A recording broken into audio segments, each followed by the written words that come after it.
Hello guys, तो आज से मैं एक new ongoing Korean drama start करने वाली हूँ जिसका नाम है रेड स्वान। और ये बेसिकली एक रिवेंज मिस्ट्री सीरीज है। कहानी के शुरुआत में हमें यूएसए का सीन दिखाया जाता है जहाँ पर हम एक वांसू नाम की लेडी को देखते हैं। वो यहाँ पर यूनिसेफ ऑर्गेनाइजेशन में अपने कंट्री साउथ कोरिया को रिप्रेजेंट करने आई थी। पता चलता है कि वो एक बहुत बड़े फाउंडेशन की डायरेक्टर थी। ये एक ऐसा फाउंडेशन था जहाँ पर जरूरतमंद लोगों की मदद की जाती थी। थोड़ी ही देर में वांसू की सेक्रेटरी आकर उसे बताती है तुम्हें एक धमकी भरा ईमेल आया है, वहाँ पर लिखा है कि वो तुम्हें मारने वाले हैं। पता चलता है कि वांसू फिलीपींस जाने वाली थी। उसकी सेक्रेटरी उसे कहती है हमें ये प्लान कैंसिल कर देना चाहिए, तुम्हारी जान को वहाँ पर खतरा हो सकता है। वांसू कहती है ऐसे थ्रेट्स तो हमेशा ही आते रहते हैं, हम अपना काम बंद तो नहीं कर सकते। सेक्रेटरी उसे बताती है तुम्हारी मदर इन लॉ भी पार्टी अटेंड करने के लिए फिलीपींस आने वाली है। फिर हमें फिलीपींस का सीन दिखाया जाता है जहाँ पर वांसू पहुंच चुकी थी। यहाँ पर हमें पता चलता है कि वो बहुत बड़े कंपनी के चेयरमैन की बहू थी और साथ ही में वो पहले एक बहुत बड़ी गोल्फ प्लेयर भी हुआ करती थी। यहाँ पर वो एक बहुत बड़े बिजनेसमैन से मिलने के लिए आई थी जो बेसिकली उसके फाउंडेशन में डोनेशन देने वाला था। वांसू जिस फाउंडेशन की डायरेक्टर थी वो बेसिकली अफ्रीका से ऑपरेट होता था और ये एक ऐसा फाउंडेशन था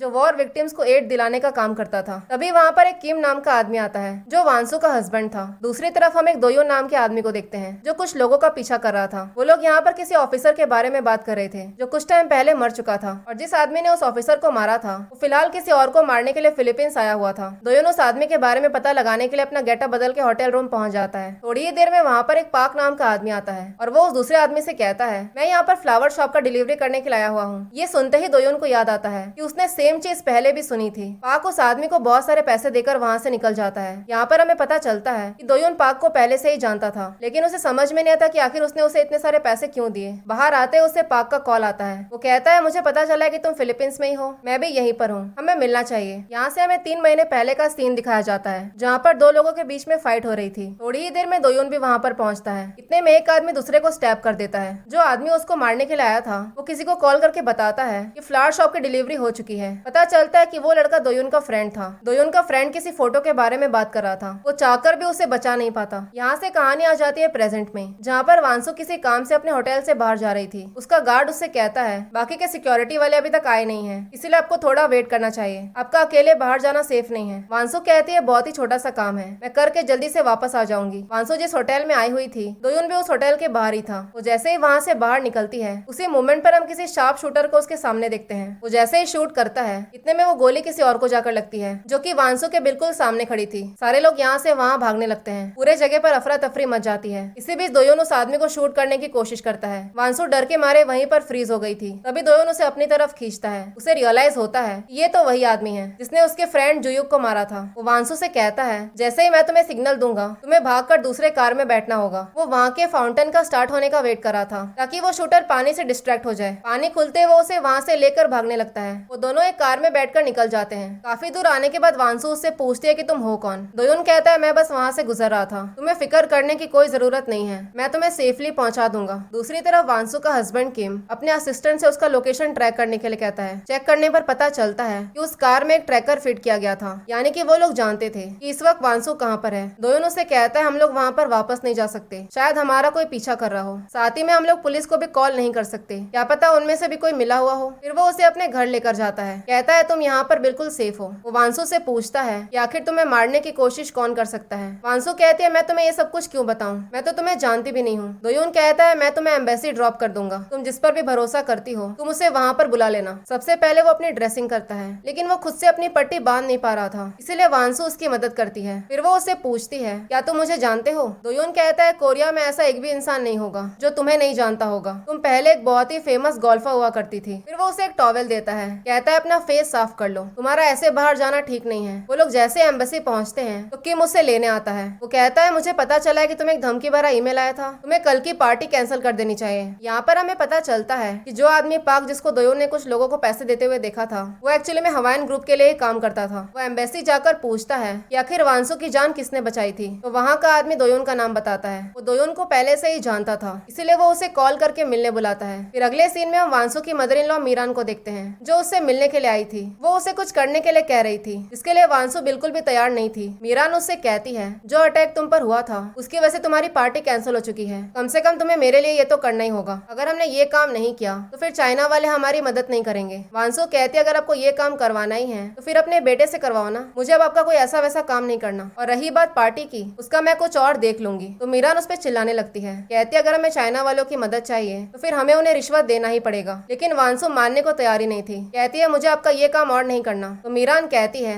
अगर तुमने नहीं किया तो फिर मैं ये काम तुम्हारे भाई से करवाऊंगी। तो वांसु कहती है मुझे कोई फर्क नहीं पड़ता कि मेरा भाई किसको रिश्वत देता है और किसको नहीं, और मैं इस बारे में कुछ जानती भी नहीं हूँ, और अगर आप ऐसे ही बिहेव करने वाले हो तो फिर आपको कल की पार्टी में नहीं आना चाहिए। ये सुनकर मीरान को बहुत गुस्सा आ जाता है। वो उसके सामने सारे पैसे फेंकने लगती है। कहती है तुम्हें ये काम करना ही होगा। वांसु कहती है ये पार्टी मेरी है, इसलिए आप मुझे और शर्मिंदा मत कीजिए, और हो सके तो पार्टी में मत आइएगा, और अगर आप पार्टी में आए तो मैं आगे से चाइना वालों के साथ कोई बिजनेस नहीं करूंगी। वांसु के वहाँ से जाते एक आदमी अंदर आता है। मीरान उससे कहती है मैं चाहती हूँ कि तुम उसे मरवा दो। दूसरी तरफ हम दोयुन को देखते हैं। पता चलता है कि उसके पेट पर एक स्कार था। यहाँ से हमें फ्लैशबैक का सीन दिखाया जाता है जहाँ पर उसकी सर्जरी परफॉर्म हुई थी। पता चलता है कि उसके फ्रेंड जुयुक ने उसे अपना एक किडनी दिया था, यानी कि वो दोनों ही एक एक किडनी पर जिंदा थे। वो दोनों ही पुलिस ऑफिसर्स थे और साथ ही में बहुत अच्छे फ्रेंड्स भी। दोयुन ने उससे कहा था जब भी तुम्हें मेरी जरूरत होगी उस टाइम पर मैं अपनी लाइफ रिस्क में डालकर तुम्हें प्रोटेक्ट करूंगा। लेकिन वो चाहकर भी अपने दोस्त को बचा नहीं पाया। इसी बात का गिल्ट उसके अंदर था। प्रेजेंट में वो पाक से मिलने खिलाया था। पाक उससे कहता है मैं चाहता हूँ कि तुम हमारे साथ काम करो, अगर आज तुम नहीं होते तो फिर वांसु की जान भी जा सकती थी। तुम्हें आकर फ्लावर शॉप पर काम करना चाहिए। वो बताता है कि वो जिस कंपनी हवाइन ग्रुप के लिए काम करता है उस कंपनी को कोड लैंग्वेज में फ्लावर शॉप कहा जाता है। उसे याद आता है जब उसके फ्रेंड जुयुक को मारा गया था उस टाइम पर उस आदमी ने भी यही कहा था कि फ्लावर शॉप की डिलीवरी कंप्लीट हो चुकी है। कुछ सोचकर वो उसके साथ काम करने के लिए तैयार हो जाता है। सीन शिफ्ट होता है नेक्स्ट डे, जहाँ पर वांसु अपने हस्बैंड से पूछती है क्या तुम्हारी मॉम ने एक पैसों से भरा हुआ बैग तुम्हें दिया था? किम कहता है उन्होंने दिया तो था और कहा था कि सारे पैसे चाइनीज एम्बेसडर को दे दूं। वांसु कहती है तुम्हें ये काम नहीं करना चाहिए। किम कहता है इसमें प्रॉब्लम क्या है, ये तो बस बिजनेस है। वांसु कहती है ये मेरी पार्टी है और मैं नहीं चाहती हूँ कि पार्टी में कोई प्रॉब्लम क्रिएट हो। थोड़ी ही देर में उसकी सेक्रेटरी अंदर आती है। पता चलता है कि वांसु आज प्रेस कॉन्फ्रेंस में बताने वाली थी कि कुछ दिन पहले उसे एक धमकी भरा ईमेल आया था। इतने में किम उससे कहता है तुम ये सारी बातें प्रेस कॉन्फ्रेंस में बताने वाली हो, तुम्हें पता भी है ये कितना डेंजरस है? ऐसा करके तुम उन्हें और गुस्सा दिलाओगी, क्या पता वो लोग दोबारा से तुम पर अटैक कर दे। क्या तुम्हारे लिए तुम्हारी लाइफ इंपॉर्टेंट नहीं है? वांसु कहती है ये बहुत अच्छा मौका है ताकि मैं पूरी दुनिया को बता सकूं कि मेरा काम मेरे लिए कितना इंपॉर्टेंट है। फिर हमें प्रेस कॉन्फ्रेंस का सीन दिखाया जाता है जहाँ पर वो पूरी सच्चाई मीडिया वालों के सामने बता देती है। कहती है वो लोग मेरे काम से मुझे रोकना चाहते हैं लेकिन ऐसा कुछ हो नहीं पाएगा। इस तरफ से वांसु की मदर इन लॉ भी वही न्यूज देख रही थी। वो गुस्से में टीवी ही फोड़ देती है। कहती है उसे प्रेस कॉन्फ्रेंस रखने की क्या जरूरत थी, वो खुद को समझती क्या है। दूसरी तरफ वांसु कहती है वो इस दुनिया को एक बेटर प्लेस बनाना चाहती है, इसलिए वो अपना काम कभी नहीं छोड़ेगी। वो हमेशा लोगों की मदद करेगी चाहे उसे कोई कितना बड़ा धमकी क्यों न दे। थोड़ी ही देर में वहाँ पर एक तेरा नाम की लड़की आती है। उसका एक बेटा भी था। उसके बेटे को देखकर वांसु को अपने बेटे की याद आ जाती है। पता चलता है वांसु किसी काम से एक बार बाहर जा रही थी। उसका बेटा काफी टाइम से स्कीइंग जाने की बातें कर रहा था लेकिन वांसु चाहकर भी उसके साथ जा नहीं पाती। फिर हमें पार्टी का सीन दिखाया जाता है। वो जैसे ही रेडी होकर बाहर आती है इतने में वो वहाँ पर दोयुन को देखती है। पाक बताता है आज से दोयुन हमारे सिक्योरिटी टीम को ज्वाइन करने वाला है। और इसी सीन के साथ एपिसोड 1 यहीं पर खत्म होता है। अगर आप लोगों को मेरी एक्सप्लेनेशन पसंद आई हो तो आप लाइक शेयर और सब्सक्राइब कर सकते हैं। Thank you for watching.